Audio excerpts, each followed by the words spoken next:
केदारनाथ यात्रा को लेके जिस तरह से बढ़ाया जा रहा है कि ये धार्मिक पर्यटन बढ़ाइए, तो हिमालय के उस इलाके में जो पर्यावरण के लिहाज से बड़ा संवेदनशील इलाका है, जहाँ इंफ्रास्ट्रक्चर या आधारभूत सुविधाएं इस ढंग की नहीं है, ना जहाँ सीवेज ट्रीटमेंट प्लांट हैं, वहाँ पे अगर आप एक साल में 10 लाख लोग पहुँचते हैं, उन 10 लाख लोगों का मलमूत्र क्या वो इलाका बर्दाश्त कर सकता है?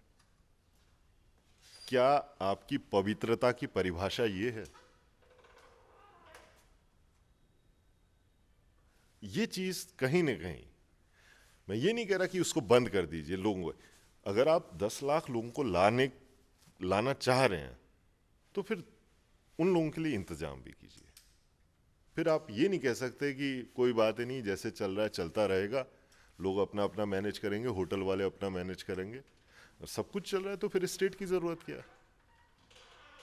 अगर सब कुछ लोगों को या औरों को मैनेज करना है तो फिर आपकी भी कोई जरूरत नहीं है।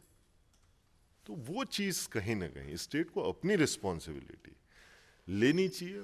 रिस्पॉन्सिबिलिटी के साथ साथ वो अकाउंटेबिलिटी भी शो करनी चाहिए कि हाँ, अगर कुछ है तो मैं जिम्मेदार हूं। जैसे आपको एक बहुत छोटा सा उदाहरण मैं देता हूं। पिथौरागढ़ से एक बस चली रोडवेज की, भीमताल के पास खाई में गिर गई। 5:30 बजे वो बस चली थी, यानी कि वो जो ड्राइवर लेके आए थे उस बस को, वो कम से कम 4:30 बजे तो उठे ही होंगे। 5 बजे आदमी डिपो पहुंचा होगा, गाड़ी देखा, हाथ मुंह धोया, ये सब किया। 4:30 बजे का चला हुआ आदमी अगर वो किसी वजह से, आपके ट्रैफिक के मिसमैनेजमेंट की वजह से, अगर उसकी 8 या 9 घंटे की यात्रा 11 या 12 घंटे की यात्रा हो जा रही है, उसका जिम्मेदार कौन है? तो ये कह देना कि हम बसों में चेकिंग कर लेंगे, करते रहिए आप चेकिंग। तो मसला ये है कि जब तक हम लोग उस चीज की जड़ को नहीं पकड़ेंगे, तब तक हम लोगों के उत्तराखंड में वो, मुझे लगता है कि थोड़ा सा हमारे सामने चैलेंजेस ज़्यादा आएंगे। ये इन्वायरमेंट के मामले में भी है, जंगल की आग का मामला है ना, लगातार वो पिछले कुछ सालों में बहुत ही भयानक होती जा रही है। वो पिछले साल तो बड़ा दुर्भाग्यपूर्ण रहा कि हाँ, कुछ फॉरेस्ट डिपार्टमेंट के लोग मारे गए, उनकी मदद करने वाले लोग मारे गए।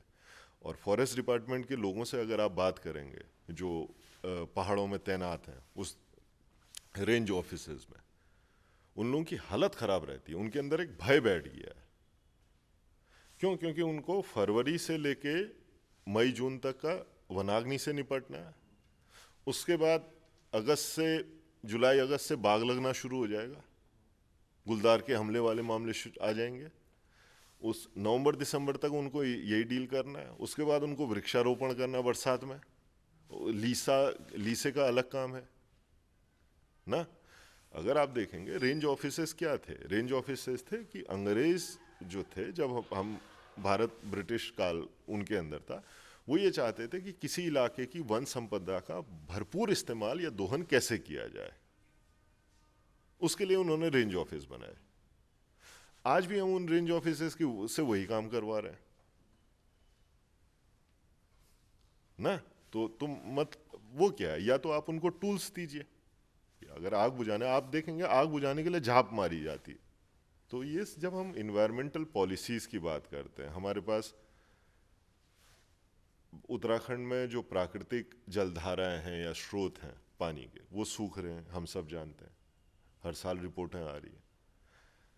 सर्दियों में नदियों का पानी जो है वो, उसमें जो जितनी नदियां उत्तराखंड की बड़ी, उनके जल स्तर में 30% की गिरावट आ गई है, हम सब जानते हैं। ठीक है, तो एक ये है कि आप उसको जानिए और उस पर चिंता व्यक्त कर दीजिए। दूसरा ये है कि आप लोगों को साथ लेके वो एक्शन, वो कदम उठाइए जिससे लोगों को भी लगे कि हम भी इसमें भागीदार हैं, ये हमारी अपनी नदियां हैं। और आपके कदमों में भी वो ईमानदारी दिखनी चाहिए, वो रिबन कटाई नहीं होना चाहिए कि आप आए, आपने हरी झंडी दिखा दी या रिबन काट दिया, और अगले दिन अखबार में आ गया कि आपने संकल्प ले लिया कि इस नदी को ये कर देंगे, वो यहाँ पे ये नहीं होना चाहिए। वो जो करें आप, कोशिश ये हो कि उसके बारे में बात कम करें, वो दिखाई ज़्यादा पड़े। अगर हम हिमालय की बात करें तो ग्लेशियर ग्लोबल वार्मिंग है, अब उसको कम किया जाना यहाँ के लोगों के हाथ में बहुत कुछ ऐसा है नहीं। तो ये यहाँ से लोगों के लिए आप किस तरीके की वो या कुछ उस तरीके से देखते हो? देखिए, ये हम लोग एक बहुत बहुत मुश्किल वक्त से गुजर रहे हैं, खास तौर पे उत्तराखंड में पर्वतीय इलाकों के लोग।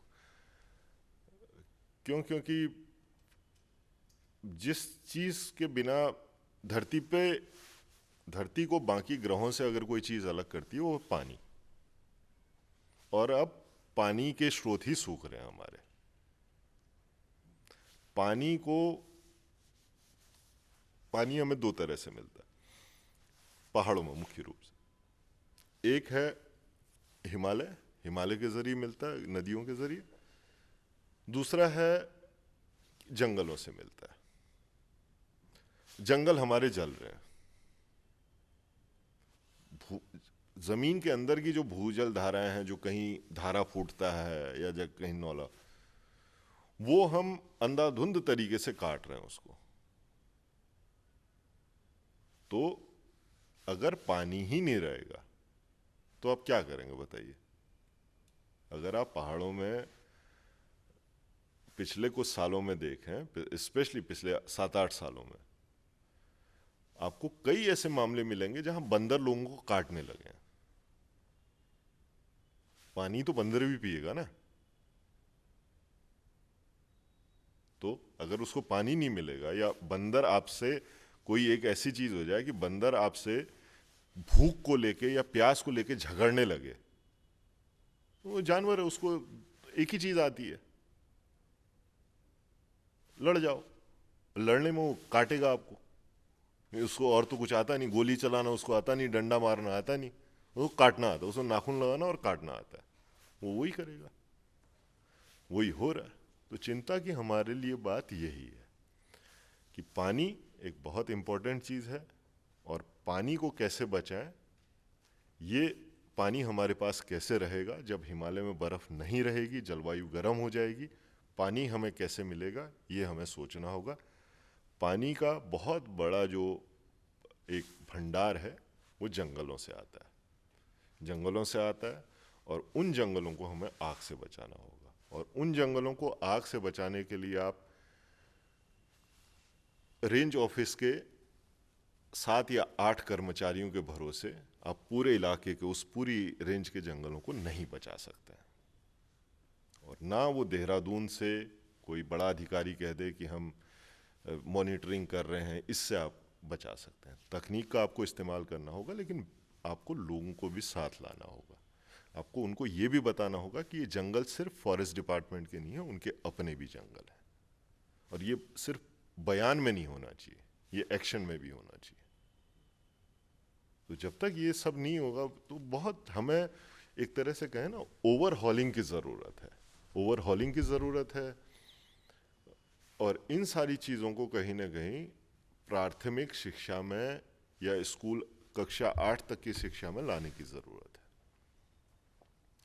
हमें उत्तराखंड को अगर संवारना है, इसको जो पीढ़ियां संवारेंगी या जो पीढ़ियां कल के दिन उन पोजीशंस पे आएंगी, उनको कम से कम पता तो रहे कि हो है हमारे सामने चुनौतियां क्या हैं। उनको पता तो रहे कि ये क्या चीज़ें हैं ना। ऐसा सामान्य ज्ञान जो उनके अपने पारिस्थितिकी तंत्र में कोई भूमिका नहीं निभाता है, वो ज़्यादा इम्पोर्टेंट है, या उनको उस चीज़ की जानकारी देना ज़्यादा इम्पोर्टेंट है कि जो उनके आसपास घटित हो रही है।